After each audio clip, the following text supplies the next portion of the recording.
Alright, so just a reminder, we're just surfing the wave. We're just gonna get the babies out of here, right? So it says, the OASPHE, a new Bible, in the words of Jehovah and his angel ambassadors, a sacred history of the dominions of the higher and lower heavens on the earth for the past 24,000 years, together with the synopsis of the cosmogony of the universe, the creation of planets, the creation of man, the unseen worlds, the labor and glory of God and gods and goddesses in the ethereal heavens, with the new commandments of Jehovah to man of the present day, with revelations from the second resurrection formed in words in the 33rd year of the Cosmic era. Alright, so this is the book. Let's get into it. So just gonna want to show you the glossary in this book, some of these words. Very interesting. I wanted to see so you can kind of get the idea of where this book takes you. So the very first word here, it says Algonquin, right? The United States of the North American Indians before the destruction of the Christians, by the Christians. So is that what they called themselves? Instead of America, was it actually called Algonquin? Algonquin tribes were numerous and covered a lot of the land in the United States. So let's continue. Archangel, angels next in rank to gods, who dwell in certain arcs in Etheria. They generally come in the dawn of a cycle to give new inspiration to mortals. So they give inspiration to mortals, okay? Intermediaries, right? Messengers. While they remain with mortals, as during the last few years, good mortals become more angelic toward one another, okay? So it says here, Babel, compounding too many things together, as the Jihaic language, Babel, confuse the languages. Beast, the animal man, the earthly part of man, anything that is enforced as a religion, anything that is enforced as a religion, not something that is natural, that you're born with. Hawa. Belial, or Belial, or Baal, one of the seven Hebrew tetrarchs. Hypocrisy, crawling, see Satan. And then down here says Bra, or Brahman, wisdom, knowledge. Bra was the founder of the Brahmanism and was contemporaneous with Abraham, means that he lived in the same time, or Abraham. See first book of God. And under the false god Enoch Chisa, the word Brahma became synonymous with warrior. Continuing with the glossary, says here in the top, Buddha, wisdom, knowledge. But afterward, under the false god Kabbalactis, the word Buddha became synonymous with warrior, Kalabaktis. And after that, Christ, or Christe, wisdom, knowledge, education. After the false god Loamon falsely took this name, it became synonymous with warrior. So it was hijacked. Christians, or Christians, a brotherhood of warriors. They were named Christians in derision by the Hebrews. One who rushes into multitude of rioters and with a sword enforces peace is a true Christian. You hearing this? A people whose faith is in arms and stand in armies. Okay? The following words are synonymous: Brahma, Buddha, Christ, Christe, Baal, Ashtaroth, Dagon, Vishnu, Ashdod, knowledge, wisdom, Krishna, light, Po, Te'in, Wa, Manido, and in fact a score of others.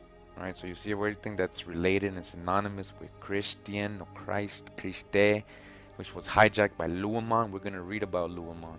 Okay, remember that Christian, he was the one who hijacked and enforced Christe. In the bottom it says Div, or Diva, or divinity, a parliament of lords in the lower heavens. The Divan laws were in use 3,000 years ago. So Diva, a parliament of lords. So calling all these artists divas, right? Let's continue. And it says here Ham on the top. Cosmological name of Egypt, right? Where did Thoth go when he left Atlantis? He went to the sons of Cam in Egypt. Cam means Egypt. Cam, the word for chemistry, alchemy, and Ham, right? Cosmological name of Egypt. The followers of Abraham bestowed that country's name on him after they settled there. One who was black with sunburn. Okay, continue. Lord, right? So diva is a, right? Lord, a God of the earth, or a part of the earth, a God of the earth. You hear this? Not of heaven, a God of the earth, or part of the earth, next lower in rank than the God of heaven and earth. So it's a rank, right? It's a title.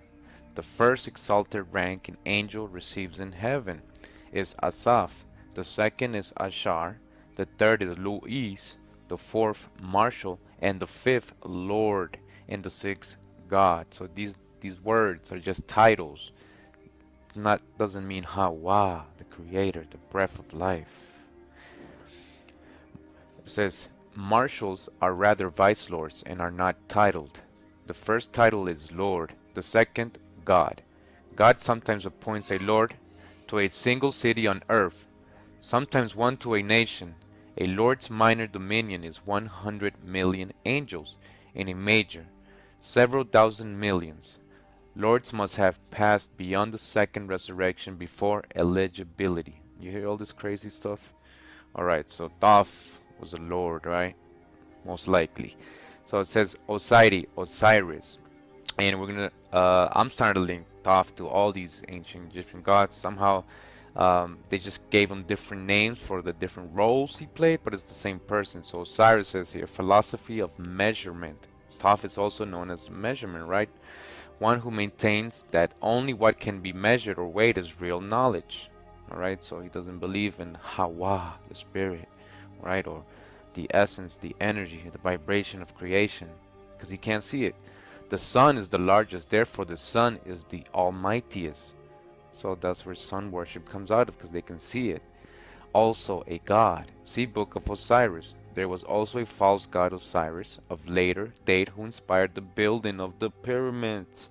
A false god Osiris who built the pyramids, according to Edgar Cayce, was Thoth.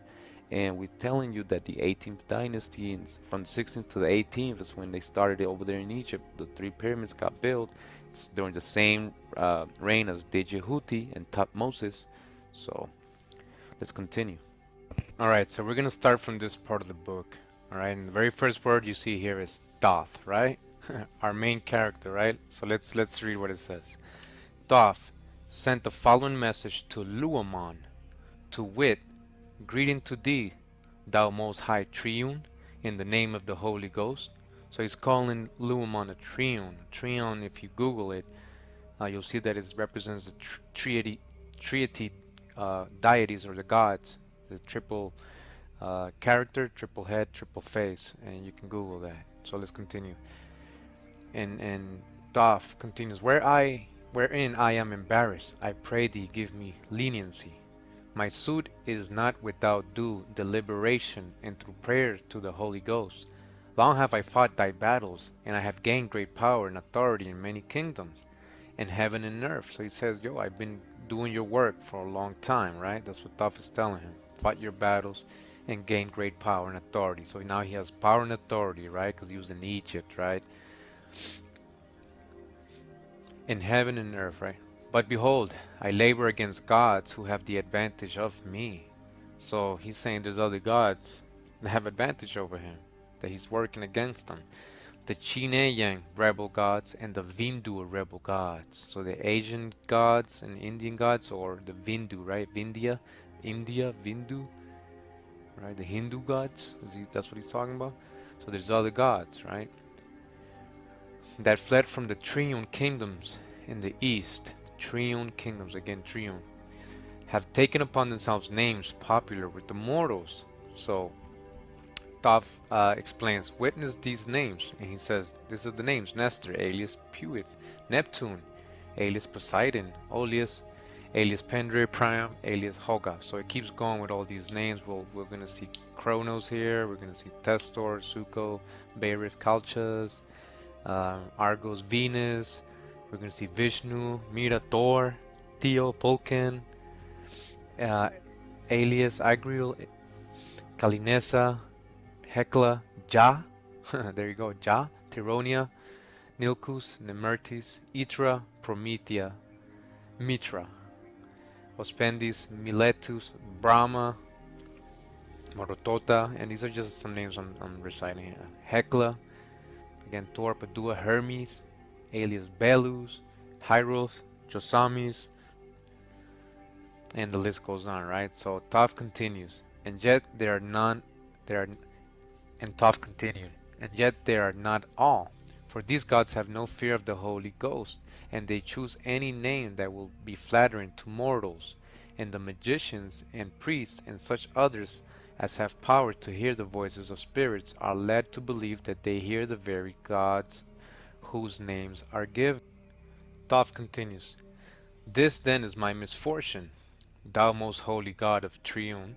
I am commanded to give but one name, even the Holy Ghost or the Father, to mortals. So he's saying that they're asking him for a name to worship, because it seems there's a lot of names going around, right? A lot of gods, a lot of gods impersonating the names of these deities that they had created, the triunes, right? Or whether my angel hosts speak to the oracles or to persons capable of hearing spirits and say to them, fight ye for the Holy Ghost or fight ye for the creative element. Mortals heed us not. Or they irreverently mock us, saying, what care we for God that is but a ghost, a shadow, a creative element? Give us gods that talk, and of themselves. We want no angels from the Holy Ghost. Bring your gods and let the oracles tell us what they say. So you hear what he's saying? He's saying the humans are demanding a God that they can see, not somebody just in spirit or just like a representation. And they saying we want no angels. They're telling Thoth we want none of you guys, none of you messengers, none of you intermediaries. Okay, let's continue. Luamon then sent messengers in suitable escort to Jerusalem on the earth, where Thoth was stationed at the time. So where was Thoth? In Jerusalem. That's what it says here, right? With an angel host of warriors, commanding his presence before his holy council in Hapsendi, Luamon's heavenly city and kingdom. Okay? Now, after Thoth went thither, and they held a council of many days, a disturbance arose in the council in consequence of the heat of the debates. For the gods of the council, for the most part, said, what better are we than the Jehovians? What greater power have we than the Jehovians? Who can answer the philosophy of Thoth? Right? Is it a truth? Mortals have never been satisfied with an angel from the gods. They want the God himself. Was not this forever the weakness of the Jehovians? Such angels could give no name that mortals knew, save they falsely assumed a name. Hence their weakness compared to such angels as unscrupulously assumed to be gods. Alright, so let me try to break this down. So it seems that Luamon is in this holy council he has in this heavenly kingdom with other gods, right? Or other fallen angels. And they're saying, what better are we than the Jehovians? What greater power have we than the Jehovians? So they're saying, they're like, aren't we more stronger than them? They're trying to they're almost kind of like creating a confederacy, right? They're planning something. They're creating an agenda here. So let's continue. Behold, it has now come to pass, mortals desire a more definite God, one known unto them. We cannot truthfully take the name of any God Thoth hath named, nor of any other God worshipped by mortals. So look what it's saying. It's saying that they can't worship anymore the gods that Thoth has named. So how many representations does Thoth have? I told you he's a lot of gods, right? Let's continue. Luamon then drove hence from the palace his holy council, that he might have an opportunity to reason with himself as to what to do. So it says that he went into his holy council, right? So he can think about what he needs to do. What is he gonna do, man? They're requiring a name, a god, right? That's what Thoth is saying. So let's see what happens. So Luaman goes to the Holy Council, right? So it says here, Zain enters the Holy Council on Hapsendi and speaketh unto Luaman, the triune. Okay, so let's see what goes on in the Holy Council. Hear me, O thou most upright of gods. Mine is a tale of pity and of horrors for thy people. Behold, thy one-time brother, triunes, have had great advantages of thee from the start. They had more populous kingdoms and subjects of higher grades. Nevertheless, wherein they have prospered, thou shalt be wise. They also found it necessary to have a name that mortals could call on to, and they took upon themselves the name Brahma and Buddha, both of which signify knowledge, no more and nor no less. So it's saying that it seems that there's other gods established and that they actually were able to establish their names with these people. So Satan, I guess, hasn't been worshipped as much as he would like to. That's what I'm trying to. That's what I'm interpreting here. That there's other gods that they actually went by Brahma and Buddha, right? The Vindu we read earlier, and the Chinen, the Asian gods, and the Vindi and the Indian gods, right? So let's continue. This has satisfied mortals. Now thou shalt choose the name Christe, which is the Ahamic word for knowledge also. In this then thou shalt have truth on thy side in heaven before the holy council, and on earth thou shalt have a personal embodiment. So he told Luaman, Satan, to go ahead and use the name Christe, and that he will be backed up by the holy council in heaven. So he gave him his blessings, right?